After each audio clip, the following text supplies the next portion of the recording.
ଲଙ୍ଗଳକଣ୍ଟିରେ 24 ପ୍ରହର ନାମଯଜ୍ଞ।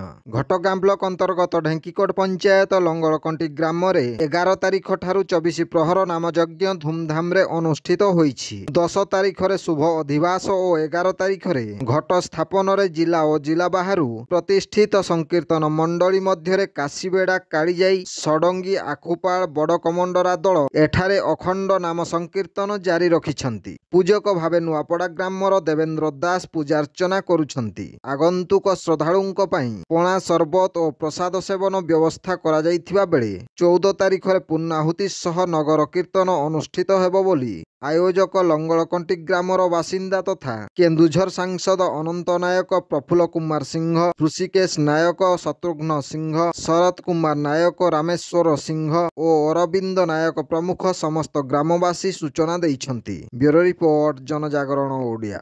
ଭିଡ଼ିଓ ଗୁଡ଼ିକ ଆପଣମାନଙ୍କୁ ଭଲ ଲାଗୁଥିଲେ ଆମ ଚ୍ୟାନେଲକୁ ସବସ୍କ୍ରାଇବ୍ କରିବା ସହ ଲାଇକ୍, ସେୟାର କରିବାକୁ ଭୁଲନ୍ତୁ ନାହିଁ।